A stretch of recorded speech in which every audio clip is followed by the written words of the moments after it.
To me, the fear aspect is when I'm responsible for other people's lives and I'm the captain, you hear little ticks or little slaps or little like maybe a rope is like moving the wrong way or something is just not right. And you're like, what is that?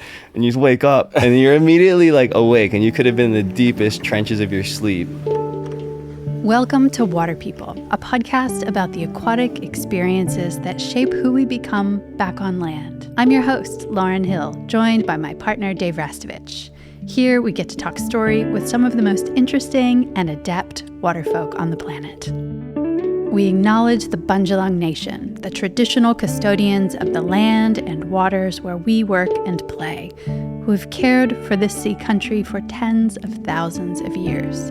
Respect and gratitude to all First Nations people, including elders past, present, and emerging.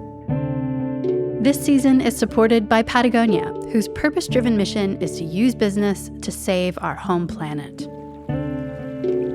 Today we're in conversation with Chris Miyashiro. He's an artist across many mediums, a surfer, sailor, and visual artist. Chris is the creator of several films, most recently a whimsical dance through the personal ancestral significance of the 26-day, 2,700 nautical mile unsupported journey across the Pacific in a double-hulled canoe he recently completed with two of his best friends. All right, Davey, tell me about being land sick. What would you like to know, Lauren? I would love for you to recount the story of what happened when I arrived home the other evening. Oh, well, you're wearing that lovely long blue dress and... That is not the story. Oh, okay. Well, basically, after returning from a month-long adventure on the Warrum double-hulled sailing canoe of my dreams, and I had just the most incredible time with friends in their 20s and lots of friends along the way, along a stretch of coast that I've known my whole life, but not in such an intricate way as doing that by sea and under sail. And we'll have forthcoming episodes from that adventure. 100%. And so the return and the land sickness you speak of really culminated the other night when you had been out with some friends having a lovely dinner and returned probably at like 8 o'clock at night, and I was already in bed with Minnow asleep for an hour. And when you came in the driveway, I guess the dogs maybe barked to announce your arrival, and I heard just enough sound to stir me, and I actually sat straight up, got out of bed, lunged out onto the deck of the house, which looks across a little creek into the forest. And standing there naked, I just shouted, "Oh no! Oh no!" and had a complete meltdown because as I was looking across the little creek into the bush, I was convinced that that was a mangrove river system and that I had shipwrecked our boat and the crew, and I had let my care and concentration lapse and even while sleeping, and had just blown it, like literally fully blown it, and my heart was racing. I ran down the deck like 20 yards, pacing, thinking I was on the deck of the boat, going, "What the mangroves, I'm in the mangroves." And then I heard you walking up the stairs and saw you, and you were just puzzled by what I was doing, and my heart was racing, and I was so lost. It was exactly like that feeling you get when you travel overseas, perhaps swiftly by plane, and then you sleep in some transit hotel and you're severely jet lagged and you wake up in the dark room and you just have no idea where you are in the universe. Yeah. It was just like that. Yeah. So I've been navigating that the last 10 days or so, just in an interesting way, but loving being out of the elements because of how fierce Australia's sun and wind is and everything. So I have been loving that respite, though I've also been longing for those long starry nights and those wide, long, sunny days. Yeah, well, we missed you while you were gone. We got to visit a couple of times and spend some time adventuring up near the Great Barrier Reef. But it's been so wonderful to have you home, but also to see your slow adjustment back to terrestrial life. Mostly in the exhaustion that you've had, like, you know, you were saying being the kapena. It's an exploration of night brain, and that's a conversation we go into in this Yeah. chat with Chris. Yeah. Yeah. So fascinating. It's one of those things too where it's like, you know, people when they run marathons or swim long distances, if they stop, they stop. You just got to keep rolling. And the adventure was very much like that. We were just rolling, like, you know, really great disrupted sleep patterns where we'd pinch little naps in the day, or you would just sleep in a very different way. And anyone who's done night watches and sailing adventures knows exactly what we speak of. But then, yeah, stopping, coming home and getting to show Kaylee and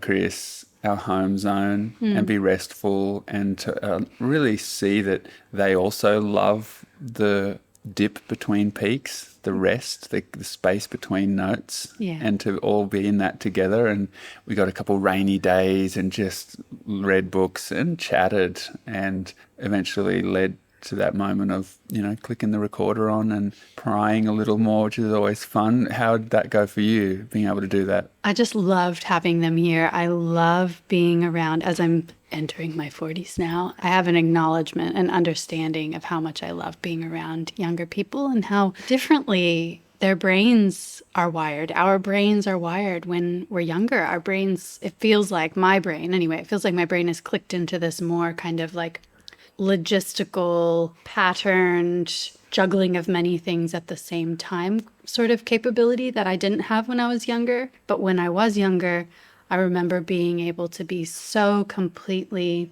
awestruck and windswept by little moments, a passage in a book, a poem, a film, and being able to have all the time in the world to digest it and talk about it and make art from it and really pursue creative impulses in a way that is different now with a young child and different kinds of work and relationship and a house to look after and animals and gardens. And yeah, it's a change. And so it's so refreshing when you get to be with people who are in that other sort of season of life and are really committed to their curiosity and their creativity, and it's pouring out of them in all the decisions they make throughout their day. And so that's especially true of Chris.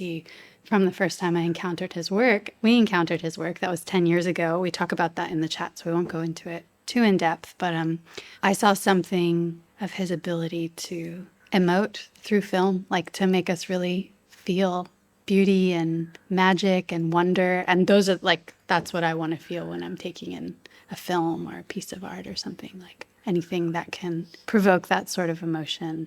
It feels like really good art to me. Of all the people in the world you could have invited to jump on the boat with you to sail up the coast toward the Great Barrier Reef and then back home over the course of a month, why did you reach out to Chris?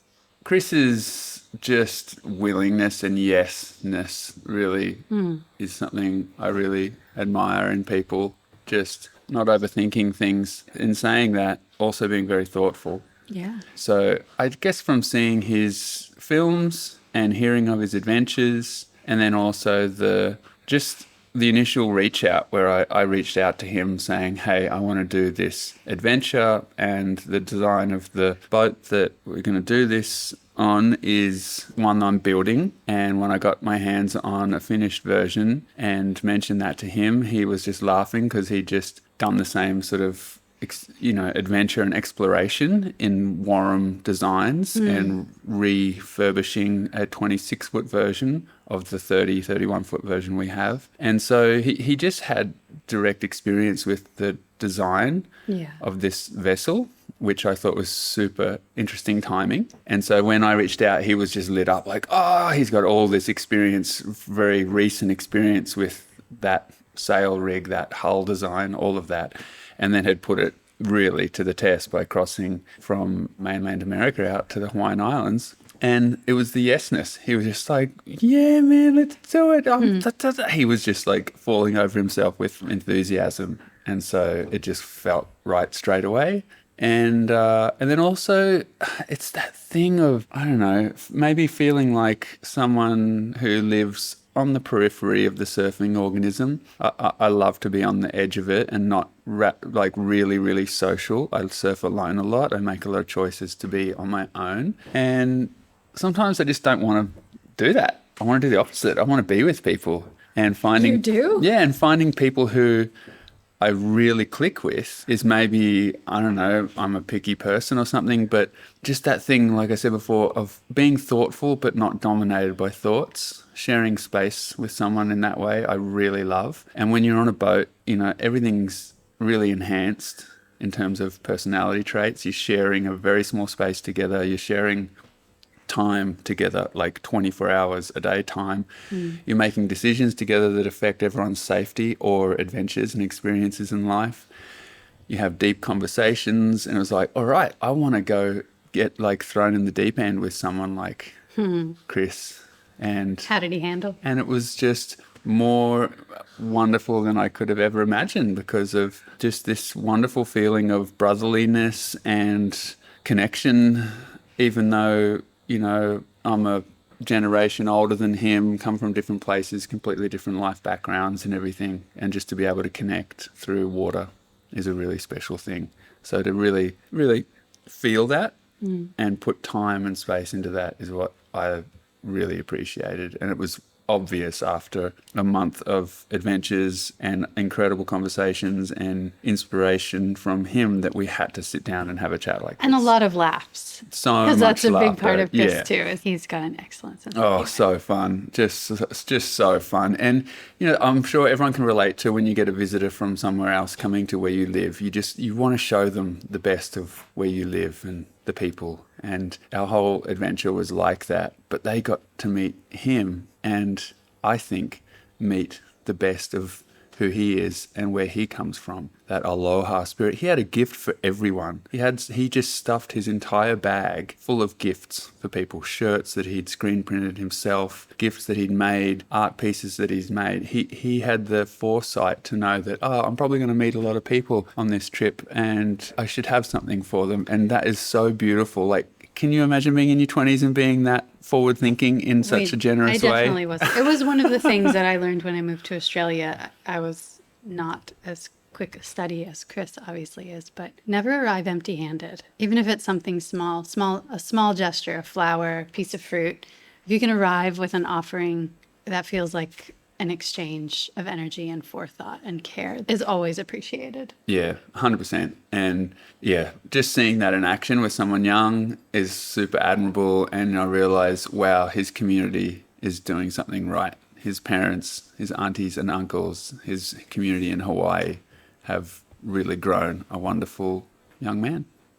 Anytime we have these conversations, anyone involved inevitably has that feeling of like, oh, I should have said this or I should have said that. Do you ever have that feeling about these chats? Like, I should have asked? No, never. Okay. No. Well, okay. Most people have that feeling. Dave apparently doesn't have that. But Chris wrote to us afterward and said, I can't believe it. I cooked it. I should have mentioned Sam Whitmore, who hosted him during that first moment that he mentions in response to the first question. He says that Sam was the first person that picked him up when he was hitchhiking his way across the Pacific, and he was never the same after that. So thank you to Sam. We all send thanks and gratitude to Sam. What else? Housekeeping for this episode. It's one of two parts. This episode is with Chris on his own, and then in part two, we invite his, as he says, wahine, Ke'ili, to chat about the adventure that they had together, jumping aboard their 26-foot 26-foot designed Warm, double hull, yeah. of which he made a film that hopefully you'll all get to watch. Also, you'll hear Minnow wandering into the conversation and Ke'ili toward the end of the chat. It was early in the evening, feeling sort of later at night, so the energy is mellow. And we're in our little yellow culture club, huddling over our mics and stealing the last few moments of time with Chris and Ke'ili.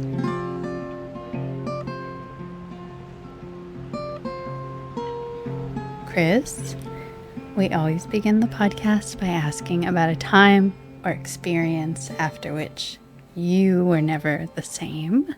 Will you share a story like that with us Sure. today? Oh, I didn't prepare for that one. Okay. That's like the one. That's the one you knew we were gonna. That was the one that I actually didn't think about.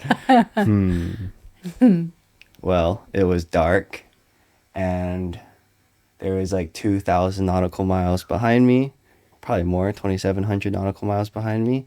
Came up from Kahikinui in the South Pacific Ocean, and there was a light fuzz on the horizon, and I knew it was my home. And that was the first time I'd ever crossed an ocean. And it was a really special time because I had just begun my voyaging quest, and it was a homecoming trip. And I always heard the stories of when you hear an island rise above the sea, you're never the same. And this time it was my home rising above the ocean. And I just knew then that like all of my ocean was connected to everything else. And it was the first time I ever went somewhere and it felt like I never left, kind of a thing. And that was a really beautiful experience. And 4 years later, I ended up having the same experience, but on a double hull canoe that was my own. And I had my best friend Kalani and my wahine Keili with me. And I knew then that I was never the same because that happened. What changes? Like, how do you change when you live through that? Is there a way you could look at Misto before that and Mistos after that and be like, oh yeah, that's one different brother? Yeah. Well, I would say I had a little bit of self-confidence, I guess, before. Like, oh, people in my area know that I'm getting into sailing and I'm doing all this stuff. I'm really passionate about it. But I didn't have the miles under my belt. So when I crossed an ocean, it felt like everything was a bit more connected and that land above the horizon was more possible. And just to know that you're able to do these great feats and go on these adventures and come back with new stories to tell and new oceans learned definitely changes you. And was that something that you had like long envisioned, or was it something that kind of just bubbled up relatively quickly? Because you're only in your mid to late 20s. How early in your life were such voyages in your field of awareness? Oh, I feel growing up, like being in my grandpa's house, he was a big fan of Herb Kane, who was a painter, and he was the original genesis of Hokulea. He was the one that dreamt it up and was the artist behind the vision. And I always grew up seeing his paintings on the wall, and it was really inspiring to me because they'd be these elaborate voyaging canoes and these people who you don't really know where they're going, but the way that they're presented and the way the voyaging canoe was painted, that they're on a great expedition across an ocean with, you would see all their food and their kids and their wives, and they're just out to explore new islands. And I always thought that was just like a really noble, beautiful thing that was just so archaic and in its own time. And then I remember, I think I was a young teenager, Hokulea had made their way back from their worldwide voyage, and it was this huge ceremony, like probably the biggest ceremony I've ever seen in my life. And I remember standing on the rocks at Ala Bowls and like running around all these spots I grew up surfing and seeing this voyaging canoe come in, and I didn't know anything about it, but I knew they had just come around the world because people were like, this is their homecoming from the worldwide, and the whole island was there. And I just remember, wow, this is just like those paintings but in the modern day. I want to do that one day. And then fully forgot about it. I think my surfing life really took off, and I just fell fully in love with the ocean for the next 10 years. And then I got the opportunity to go to Hokulea's dry dock one day, and I started, just hanging out, getting to know everyone. Eventually got to go on some training sails, and it was a real privilege to talk to Uncle Nainoa and get to be under his teaching. And yeah, I ended up going on my own path from some serendipitous events, and the rest is history. I started hitchhiking my way around the ocean, is what they call it, being a little vagabond, and got to explore the ocean from down as far as Tahiti all the way up to Alaska, and got to go explore the little islands around the equator, and eventually coming to California and finding our sailing vessel over there. Before we get to can you talk to us about your upbringing, where you grew up, and the cultural heritage in which you grew? Sure, yeah. So I was born and raised in Oahu, Hawaii. My grandparents lived on the east side, and I grew up in Moanalua Valley, so I would go between the two a lot. And my dad was heavily into surfing, and he and my mom homeschooled me. and they raised me and my sister really simply, and we grew up playing and doing our homework at home as fast as we could so we could do other things. And I grew up with that freedom to be able to kind of make life what you wanted it to be. And I remember that I would be doodling a lot in my math books because I didn't like doing math. And I was always drawing these canoes, these sailing canoes. It just was somehow in my brain, maybe from Grandpa's photos on the wall. But that kind of planted the seed. And that was how I got into the creative lifestyle that I am in now. And yeah. Did you have artists around you? Like No. handcraft artists or drawers? Anyone who was forging that kind of living?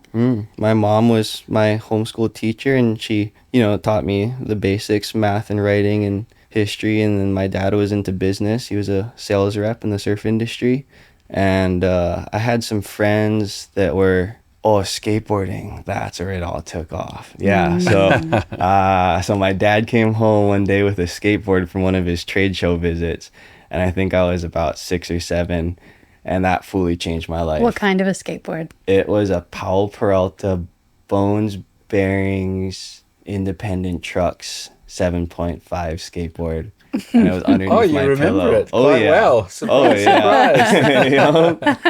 And that board was underneath my pillow, and I woke up and the rest is history. I just became a little skate rat. I would build ramps in the backyard, and I feel like that altered my mind, and it helped me see the world in a more creative way, because suddenly a curb that me and my dad took from the side of the road became like my playground for the next month. And like a street sign that was just littered in the street was a little base plate to your mini ramp, and you would just start making all these things. And then, when you get old enough and you can travel around the island more, suddenly my skateboard was like my transportation and my little artist notebook. And I remember getting into all the old Powell videos and watching the Bones Brigade and Animal Chin, and those videos really just showed me that the world is a full playground. And I think that's where the art began. A lot of people are coming to homeschool now, or came to homeschool as an alternative to conventional mainstream schooling during COVID. And I think a lot of parents are questioning educational direction. How was homeschool for you? Well, yeah, I feel like there could be the concern that your kid might not have the most social life, but I beg to differ. It just depends on the environment that we're in. And for me, growing up in Hawaii, there was uncles and aunties everywhere, and they would always be either taking care of you or telling you when you blew it, or telling your parents when you blew it, and that was a big fear. So I grew up with a lot of older people around me, especially as a skateboarder. I would, my mom would drop me off at the skate park, and the people bringing me home are my friends' parents or some uncle and auntie that's like 25 years old. They would drive me home. And I feel like that really shaped my worldview, because it kind of gave me the sense of community. And then as far as doing my homework at home, I had already developed these passions, very fortunate to have in my life. And it became a way for me to get my schoolwork done faster. So that taught me discipline. So I feel like it just depends on like who you surround yourself with. We're all just products of our environment. And I'm so fortunate to be from an island where everything's small. So I feel like there shouldn't be a concern as long as, the kids are in the right area where they're meant to be. Yeah. Yeah, I can't help but think like your ability to think laterally and creatively in every way, like in every moment of the day since we've been hanging out. I feel like you're ready to creatively look at a moment or a challenge or a problem to solve. And that would have to stem from that kind of freedom as a kid. Do you think of that much and think of that experience of not being in an institution for learning and having that kind of openness? Or do you just feel like that's just you? I don't think about it too much, I would say, because I didn't really know any different. A lot of my friends were homeschooled too, and they grew up in that environment where their parents were surfers, and they believed in having freedom and artistic skills at a young age. And then it wasn't until I got to college where I really realized how different learning systems is, and I really cherished it then. I was a full-on nerd. Would sit in my classroom and I would just be drawing all my notes and like making these beautiful diagrams, and I would spend all my time in the library because I lived in a van, and that was like the only place to like take naps and stuff. So I would just be reading books and hanging out. And yeah, I feel like I'm really grateful for both sides of the spectrum. That's cool. So how did you get to that point? How did you get to the college point? Where was that? And yeah, what's that story? I remember my parents were always, really supportive about me getting a higher education. My sister went to college in California, so I kind of was watching her. And then I had a bunch of friends that were going to college at the same time. And I just remember sitting in the east side of Oahu, and I had one of these big bradas. He was kind of a mentor to me at the time, and I was asking him if it was really that important, because you could go on YouTube and learn anything these days. And I remember him telling me that he was like, "Bro, you gotta make a change in your life or see what is really important." And I really remember him saying that. He's like, "Go, bro, you have nothing left to lose. Home is always gonna be there." And right as he said that, I went home and I checked my email and I had a scholarship. So I just thought the two things were signs, and off I went. And so where did you go? Oh, I went to Azusa in California. It was a college that was inland LA, and I met most of my super Hawaiian friends at that school, and they had a profound impact on me because I was away from home, and so were they. And they were really proud of their culture. A lot of them were fluent in Olelo, Hawaii, and a lot of them had big families on all the other islands. And I feel like that community just came to me, or came to us all. We just stuck together out there, and one of which was Kalani Alapai, who is one of my best bradas to this day, and he was the one that we continue to cross oceans and do adventures together. So yeah, going away was really important for me. I think for most people, there's something about leaving the safety of your familiar that helps you appreciate it so much. I know that's been true for me too. Probably, maybe for you too. No. Or maybe the opposite. No, I've pretty much just always been a surf rat. Micro voyaging. Micro voyages. Yeah, but maybe it's opposite to me, because I was traveling so much as a kid. All I want is home. Yeah. All I've ever wanted was just to be home. So that's in different. a way it was. I mean, I feel like you to me growing up were like the example of someone kind of going in a different direction. So in a way that's change. You're like seeking the change in your life. And yeah, I feel like if you never got all free spirited out, then the younger people wouldn't have seen that, and there would be less of that in this world. Yeah. Chris, you mentioned your dad was a surfer.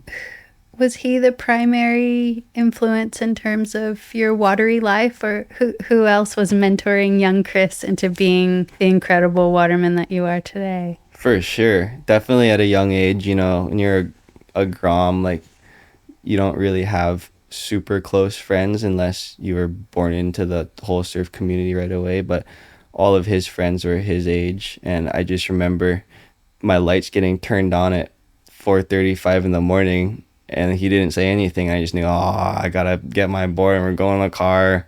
And I would get in the car and fall asleep, and then we'd get to the beach and I would paddle out. And I was not super stoked on it at the time. It was kind of just like the everyday habit, but looking back, it definitely gave me the wings to fly to where I am now. So yeah, my dad was super influential in that world for sure. And the first board I ever had Dave Rostovich quad fins, and it was a John Carper, what is it called? Thug Burger. Yeah. That's hilarious. Thug burger. Thug Burger. The thing was a literal pill. As wide in the front as it was in the back, with 4 of your psychedelic pattern quad fins on it. Wow, that's hilarious. Well, things have only gotten better from there, I guess. Kind of still riding the same boards, but it's all good. Okay, so a few years ago, you made a short movie that we came across, and it was our first encounter of you, Dancing Days of Dawn. Can you believe that was actually that was a decade ago? Holy shit! Yeah, that was more than a decade ago. Wow, because so you were a late teenager. Yeah, I was like 17 or 18 or 19 or somewhere on there. Yeah. No shit. Yeah. Okay, so we watched that, and is there any way people can see that if they're listening now? They could go on the interweb and find it? I think. Oh, it's so embarrassing. I think it's on Amazon. Oh, whatever. And we can flick you some bucks. I think I get like $12. 12 cents per page. Yeah. Support independent artists. I was just like a young teenager, and someone wanted to buy it, and I was like, all right. In the Dancing Days of Dawn. In Dancing Days of Dawn. I think it's $2. Awesome. So we came definitely across worth that, the $2. and it's totally worth it. We were it was. Or just email me if anyone wants to watch films. I'm happy to send it to them. Yeah. I've been on the jury of the Florida Surf Film Festival for a few years now. Well, more than a few years, actually, because that was 10 years ago. Yeah.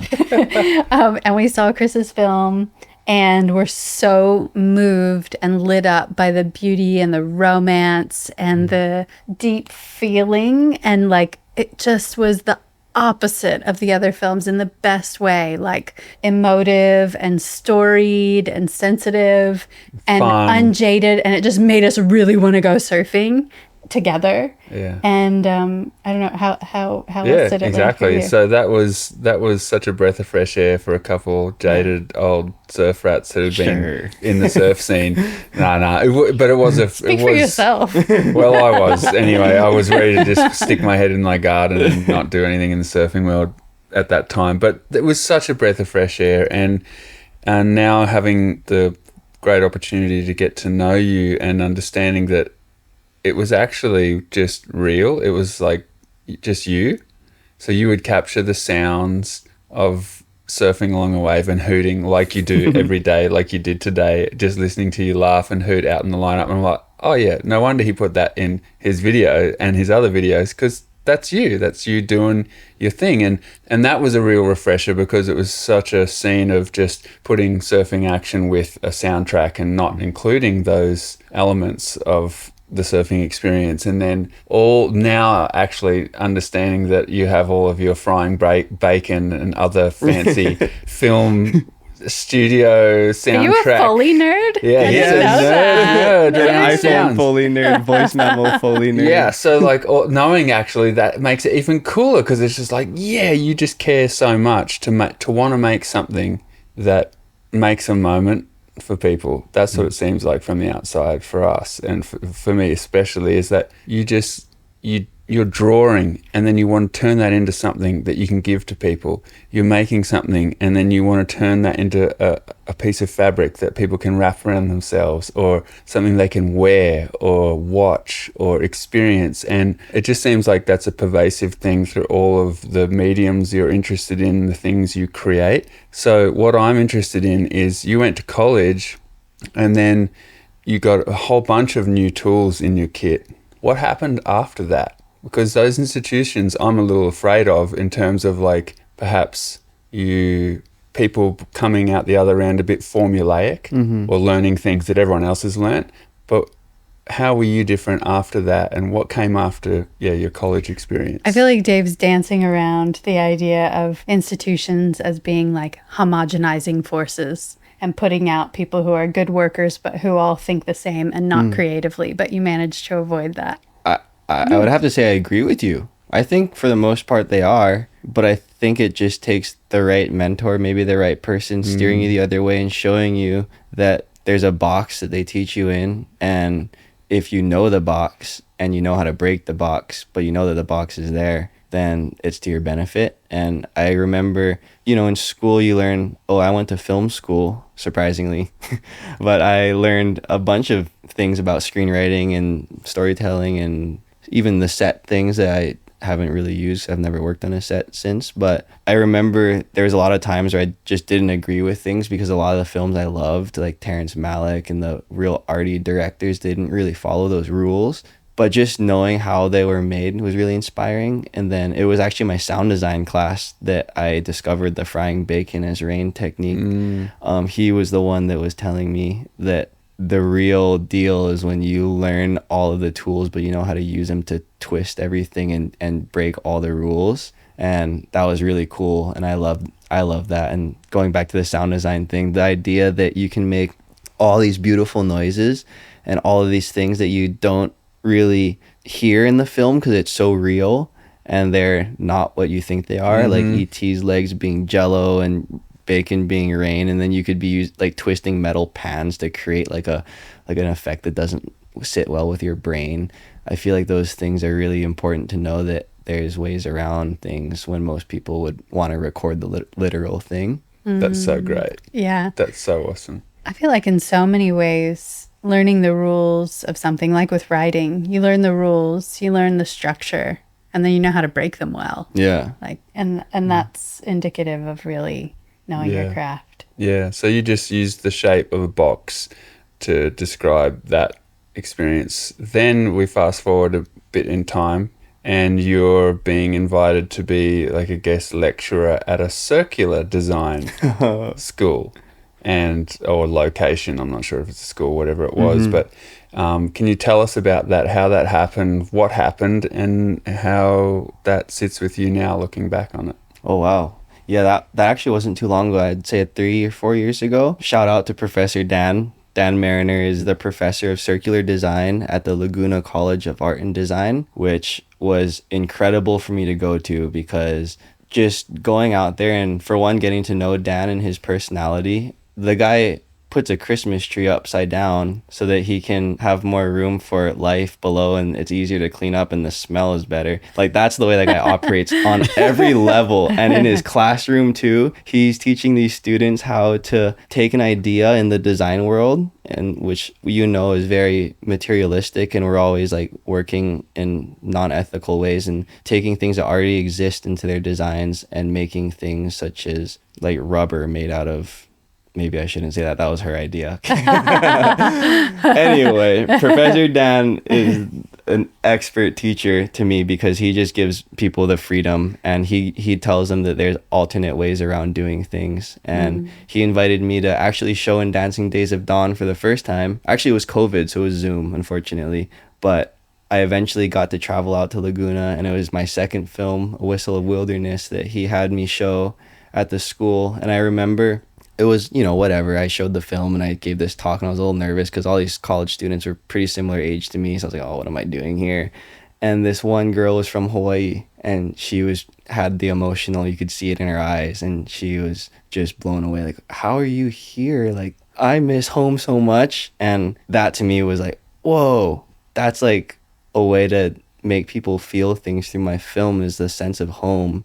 And flash forward a couple years later, I had our sailing canoe, which we'll dive into, and she was in Laguna at the time, and Dan and I were reflecting on that. How can we make people get a better sense of home? And that was when he had the wild idea of taking sailing and taking all of the students in his class out, and we would have these conversations out way miles outside of Laguna, where was their new home, was there doing their school, and reflect about how circularity is involved in their work, because this whole earth is an island, the concept of everything being an island earth. And it was a really beautiful experience, because for me, I've never really been in a position of teaching, and I didn't really view myself ever to be there until that moment. It really clicked, and some of the students had a very emotional replies, which I didn't expect, how one canoe could create so much positive change. But I remember listening to the valedictorian, is that what the speech is called? Valedictorian. Yeah. And she was mentioning how that was like a beautiful part to end her college, and how she was going out into the world using those examples of voyaging. If you've enjoyed listening to the conversation so far, consider also subscribing to Water People on Spotify or Apple Podcasts. It'll help other people find the show. And if you're feeling inspired, leave us a review. We love hearing from you. And now a word from the folks who help make the podcast possible. Patagonia is in business to save our home planet. Founded by Yvonne Chenard in 1973, Patagonia is a surf and outdoor apparel company based in Ventura, California. As a certified B Corp and a founding member of 1% for the Planet, the company is recognized internationally for its product quality and environmental activism, as well as its contributions of nearly $230 million to environmental organizations. Its unique ownership structure reflects that the Earth is its only shareholder. Profits not reinvested back into the business are paid as dividends to protect the planet. Learn more at patagonia.com.au. Many of us look to supplements and special diets to maintain our health, but ignore the obvious. We are water. It's what we're made of, and it's what supports every bodily function. Primal water, the water our ancestors thrived on, is energized, alkaline, and made for real hydration. It doesn't come from the industrialized, often contaminated water systems most of us rely on. For the last 25 years, Alkaway has been researching and refining ways to mimic natural water systems. We invite you to learn more about Primal Water and support their charitable work with BirdLife Australia. Head to alkaway.com to score a $50 discount using code WATERPeople. That's alkaway.com. What do you do when your sunglass lenses inevitably get scuffed or scraped? The top drawer of our kitchen island was where scratched sunglasses went to die until we learned about the Sunglass Fix. They've been at the forefront of the repair revolution since 2006 and carry more than 600,000 lens options. So there's a solution for every frame. We found our Sunnies on the sunglassfix.com and within a few days received brand new polarized lenses to easily install at home. 1 billion pairs of sunglasses are made each year, with hundreds of millions ending up in landfill. The Sunglass Fix offers free lens shipping in Australia and to 161 countries around the world, as well as subsidized express, tracked shipping worldwide for less than $5 in any currency. They're a proud member of 1% for the Planet and are ready to help make your favorite frames last longer. Use the code WATERPEOPLE for 10% off your purchase today at thesunglassfix.com. So you got the validation from the valedictorian, but what led you to film in the first place? Like, I think of you as an artist who works across so many different medium, but film is, I guess, where you really started putting a lot of time and energy into making longer form projects. Yeah. What led you there? I would say it was my early, like one of my best friends forever, Ko Yokota, is one of my early bradas, and we would always be surfing. He surfed way better than me. And I would always remember like wanting to film him. And I remember one day I had my GoPro and I had a little stick and I would shove it in my board shorts. And we were doing these follow cams, which were in Dancing Days of Dawn. He was on the little red fish and we were laughing so hard. We were like choking on we were like crying out there. And everyone was like, bro, what are these two little idiots doing out here? And we were just in the inside just doing laps around everyone. Like everyone was, just sitting out there waiting for our waves and we'd be squealing and then we surfed into the night and we're like, oh, that was the best session ever. And then we went home, we were like looking at our footage and we're like, oh my God, when we watch this when we're 40 years old, we're gonna be crying. This is like priceless footage. And that was kind of it. I remember, I could merge like my fun surfy skate world with all of these things in the film thing and start making these longer length pieces. And I didn't really expect people to watch it. I kind of wanted it to be a time capsule.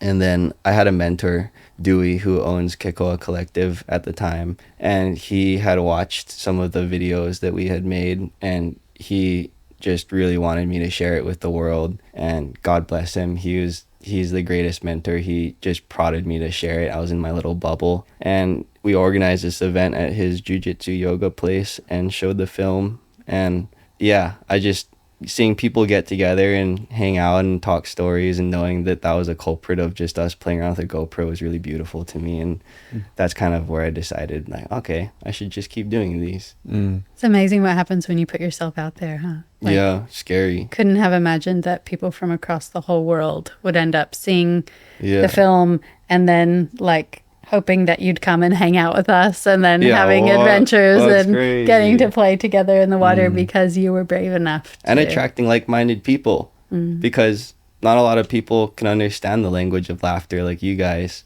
So it's cool, like when you put yourself out there, the people that really find that attractive and fun to be around end up being your friends, which wouldn't have happened much the other way. So that really what really spoke to me too when we saw your early stuff was your writing a la Ia and doing so with like quirky designs and big swallowtail ones and funky shapes and just having so much fun, and that was so refreshing.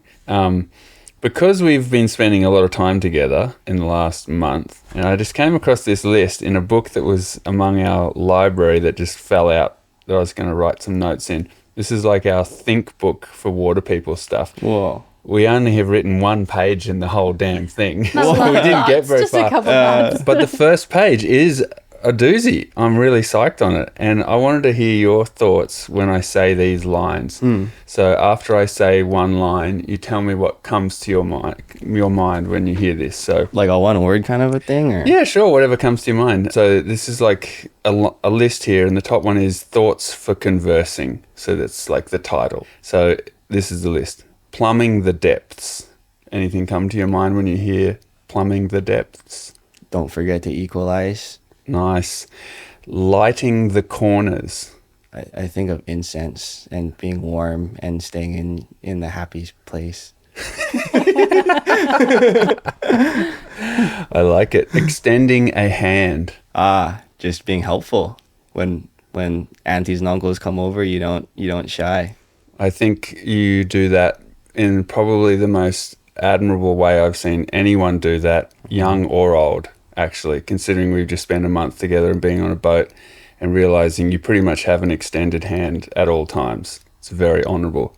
So I don't attribute that to me. I was taught well. Yeah, you were taught well, for sure. Learning how to be useful. Same thing. If you see a puka, film them. That might be a bad term. What's a puka? What definition of a puka? It's a door. A door, okay. I love it. Sharing skills. Wait, sorry. I feel like this is related too, but a lot of us did not grow up getting educated on how to be helpful and how to be useful. What advice do you have for us? If we want to start being more helpful, more useful, how do we steer our kids in that direction? Maka hanaka ike is a term in Hawaii learned by doing. And I would say that there's no one to look at if you're not doing it. And I kind of felt that way, when I was hanging out with little Minnow, is that if he doesn't understand how a va'a works and how many hands make it move together and I'm not doing it, he has no one to follow. So just making it known, like, here, little brother, this is what we do. We got to wash our dishes. If the dishes are sitting there, you wash them. Or if, this needs a wash or this needs a scrub, you get all the limu off. Or if someone's tired, take over and steer. And I feel just like take over. He echoed your voice. We were doing some housework after we'd come back from visiting you all on the boat, and we were washing the decks, and he was like, decks aren't going to clean themselves. I feel like it was a direct echo from Uncle missed us right there. Uncles gotta be uncles. Boy, clean up after yourself. That's right. 100%, because we tune our parents out because we hear their voices all the time. So he's already tuning us out. But when he hears you all, it's another thing. It's important. Like, this is such an important topic because we live in a culture that is so steered toward the self. We're so encouraged to prop ourselves up and make ourselves different. And that's so counter to what you're talking about, which is generosity and noticing and acting on how you can be of service to the people around you. Like, that is the heart of what a real community is, and most of us do not know how to do that, or we're not encouraged to behave in that way toward one another. Like, it's a fundamental paradigm shift in how we move through the world, how you move through the world, and it's so beautiful to see. Oh, well, then again, I attribute it to my home. I think Hawaii has that superpower of sharing to the world the spirit of aloha, and it's a place of many cultural backgrounds, and a lot of them, are like Japanese kind, very family and respect oriented, and Hawaiian values of taking care of the land and taking care of each other because that's our lifeline. And I feel like just growing up in that scene definitely really helps. And people always want something from Hawaii, and I feel like if they could just take back that value of to malama to care for each other, then that's like the greatest thing that Hawaii could ever give to the world, and I see it in everything now. Yeah, and you live in it. It's so great. There's quite a list here, but sorry to take the one. No, this is great. The one that really jumps out at me as a sentence that could have been written by you is the infinite fluctuation of balance. Whoa! I feel like you speak like that. That's just your general poetic way. What comes to your mind when you hear that? Try say one more time. Try say one more time. The infinite fluctuation of balance. One word to reply to that? No, just thoughts. You can go anywhere. A picture in your mind. What do you see in your mind? Or a film, or a song, or a color. I see, like, that pattern that you love, the seed of life pattern. Yeah. I see that like on the ocean, and it's moving, where everything has like rhythm to it, but it's all in some way a pattern. And I never really did any psychedelic drugs, but I hear everyone talk about that. Yeah. That there's pattern work and everything, but I really believe that it's true. Yeah. And that just that makes me think of. I like that. That's a poetic response. My response to that, the thing that I see now, having spent time on board our double-hulled canoe is you winding the windows up and down every time the boat would rock. And it was one of the best things I've ever seen on the boat because your hands would go this way and then that way, but you'd never fall. You'd never fall, but it was a theatrical way of staying balanced. That's maximism. Maximism. If you feel it, you really should embody it. Okay, particles and waves. Well, waves are made of particles, I'm assuming, because is a particle just anything? Can it be just any kind of matter? How do you see it? Well, I see particles as just like space dust. Like everything is made of all these moving organisms. What was the question? Just no question. Just those particles words. and waves. Particles and waves. What comes to your mind? Kind of that whole idea that the ocean is consisting of 1,000 drops, and that the moving sandbank is just a bunch of sand speckles. Yeah. Hey, you can come in and listen if you want me, no? We're just talking story. Did the movie finish? Okay, Lee. Cool. Come take a seat. Come cruise. We're just rattling off a list here of words that can We're doing that Mistos Can go can. anywhere. I can even go right here. Yeah, as long as you sit Sweet. still. Oh, this is a good one. Okay. Boats are safe in harbour, but that's not what they're built for. Yeah, well, being a boat owner myself now, I can understand that more than ever. We just had a tsunami alert, or a tsunami warning. It said it was coming within 4 hours. And I was only 15 minutes away, but the whole island was going crazy. And they're all scurrying around, and it took me 4 hours to get there. So I was getting there right before this thing was about to hit. And I just remember seeing she was on this little wood dock that she's on right now, and I was just imagining the tsunami dropping and then her bow going under and like clipping the edge, and then it was all over. She'd just probably break in half. So I didn't have an engine at the time, so I jumped out with my dock lines, and I was just breaststroking my way out to sea, like into the channel. Like, I just gotta get her off of the land. And I remember as soon as I got her into the open water, it just felt safer. And just because, you know, you feel more in control of your vessel when you're far away from land and you're out in the middle of the ocean. And I would fully agree with that. So anytime that you feel like you're preparing for something too long, that's just a sign you just got to get out of there before the tsunami comes.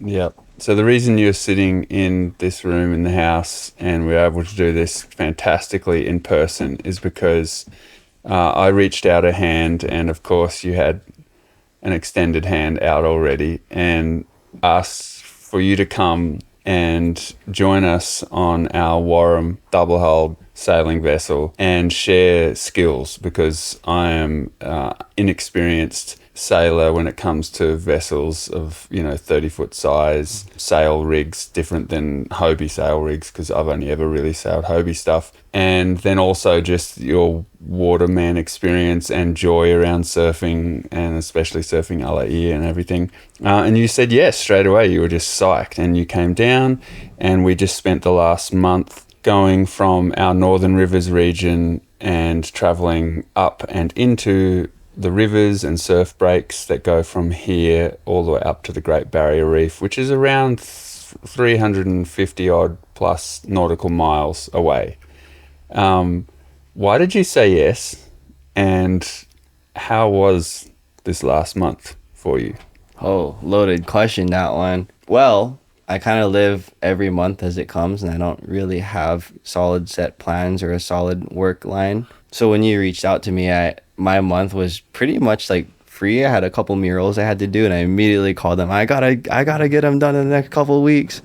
I'm going to Australia. And I said yes, obviously, because the path and the community you've already paid for yourself is really evident in your guys' Water People podcast and your surfing career.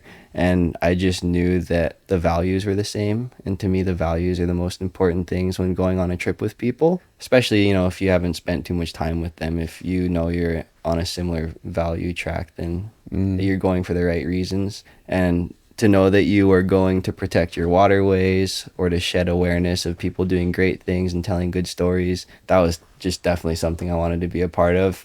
And it was hard to turn that down because I haven't been doing things in that world. So I just wanted to learn. So I came, maybe you were thinking you were going to learn some stuff from me, but I was like, I'm going to school right now. And yeah, packed my bags and left. packed my foul weather gear and left. Yeah, pretty much. What do you take away from this last month in Australia? Well, I think going back to just seeing your land from far away, this is my second time here, so I don't have too much history with this place. But being able to learn about the places we went through from an oceanic perspective and hearing Josh's stories, or all of the people's stories really, the Aboriginal auntie that shed her like country, welcome to country talk, and the people protecting the ocean, I just came to realize that all my voyages were, I would reflect on them in like a self-contemplative, like inner dialogue way. But this was the first ocean voyage I've ever been on where I really felt the sense of community and belonging to place in that way, of people caring for where they're from, and just taking away that I could do more for where I come from, and to see that little actions built on top of each other create a big change, and to know that what you're doing is not only protecting your river, but all the rivers are going to be faced with all of these questions. And yeah, that was really inspiring to me. So just the sailing stuff is the fun adventure part, but the things that really resonate are the values, and I left with the same values we started off with. Yeah. As we were traveling up and down this coast, we did a lot of night passages, and that was just for many reasons, but I know for me personally, I was wanting to do that so that I could get as much time with you under the stars as possible, because we just had a mutual awe and wonderment when we were sailing under the stars and able to look at it. And for me, it was such a stoker to see you looking up and making sense of the southern hemisphere's sky, and seeing at the beginning you were just so kind of lost, like you were like, whoa, everything's not where it's supposed to be, and this is so trippy, and oh no, hang on, there's I can breathe better, or whatever it was. Like, but then over time you started to very quickly, I thought, familiarize yourself with the indicators in our southern sky, and associated with those sort of nights is the thing of intermittent rest, you know, getting a little shut eye so your eyes can have a break, and then coming back to life and fulfilling roles as a team, you know, steering and backing up whoever's steering with navigating and stuff. And we came up with the dolphin brain kind of line of just silliness about describing that state we get into. What's your take on that? I would have to say dolphin brain for sailors and canoe people is 50% fear and 50% understanding. So to me, the fear aspect is when I'm responsible for other people's lives and I'm the captain on this voyage, which you were, you hear little ticks or little slaps or little, like, maybe a rope is like moving the wrong way or something is just not right. What is that?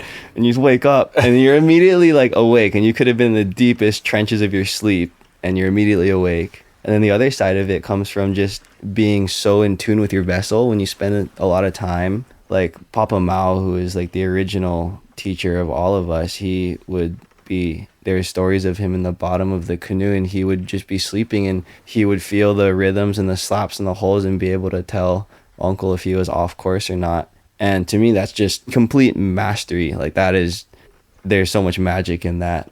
But in a little bit of a way that kind of leaches into you when you become really involved and responsible for your craft. And I remember that you were sleeping and I was steering, and it was in the middle of the day, and we had just pulled an all-nighter, and you were getting your night of brain, your little 15-minute snooze, and the wind had changed a couple of degrees and picked up maybe 2 knots. And it was in the matter of 5 seconds that cross breeze went over your eyes, and I saw your eyes open. I was like, yup. That's the night of brain. And we just knew immediately we should put the jib up. I think we should cut the engine. This is enough wind to sail. And I think it just, yeah, it's just being in tune with your vessel. Yeah, I love it. I love it so much, because those feelings make us feel like actually connected to the living space around us when you respond so quickly. And I recall the last night of the trip when we were hooking it all day. This was probably 12 hours into the trip, and burning with speed all day, full sails out, just surfing on such a great downwind bender. And then when the night came and we were trucking along south of Ballina and the wind switched west and brought with it that warm desert wind from the centre of Australia. And Kaili, yourself, myself and Milo, we're all on deck. I feel like we're all not wanting to miss the last few hours of what was such a great adventure. And so we're all probably quite tired because it was 1 a.m. But we were standing there and we each felt that warm wind touch our cheeks and our faces and called it on each other like, "You feel that?" instantly. And that's a tiny thing, like it's trivial, I guess, to hear, but when you experience it, it feels like intimacy. Feels like you're there with your living world and you're intimately connected. It didn't take hours for you to go, "Oh, the wind's switched. Huh, funny that, isn't it?" Because we were busy doing stuff. It's a wonderful feeling. I'm trying to think about it as someone who wasn't there. And I'm thinking about how so much of our lives inside of walls, in front of screens and machines, are unchangeable in that way, in spontaneous living ways that call us to adapt with our bodies and with our crafts. You know, like I feel like just being away from land and being away from the comforts of land, you tap into a different type of human. I remember when I was sailing to the Marquesas Islands, I could smell this beautiful fragrance of the soil. It was almost like incense. And I could smell the underlayer of the soil, and I could smell all these little like organisms and mushrooms. And I could just see it in my mind. And I there was just nothing but ocean around me. And I remember, well, I'm not a land guy at all. Like, I wish I had a green thumb. I'm not no land guy, but I just could smell the land and I could see the direction it was coming from in my mind. And that never existed on land for me. And I just know that when you put yourself into these situations, I think the human brain is reminding you, do you remember this sweet part of home? And that's kind of what brings you to the island.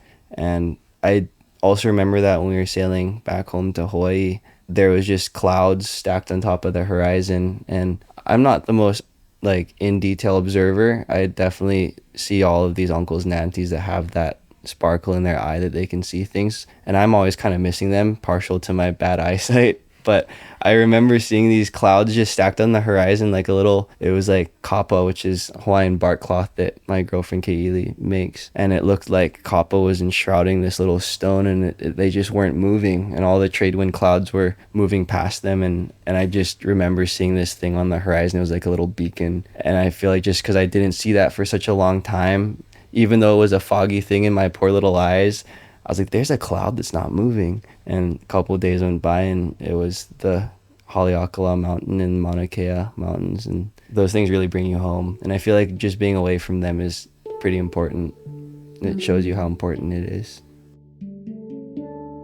Time is precious. Thanks for spending some of yours listening with us today. Our editor this season is the multi-talented Ben Jake Alexander. The soundtrack was composed by Shannon Soul Carroll, with additional tunes by Dave and Ben. We'll be continuing today's conversation on Instagram, where we're at Water People Podcast. And you can subscribe to our very infrequent newsletter to get book recommendations, questions we're pondering, behind-the-scenes glimpses into recording the podcast, and more via our website, waterpeoplepodcast.com.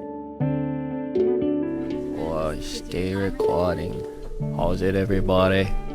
We stay over here. Aloha kakayaka kako. This brother right here is Mr. Sasquatch. Hey, how's it, Mr. Sasquatch? What you got for say to the people?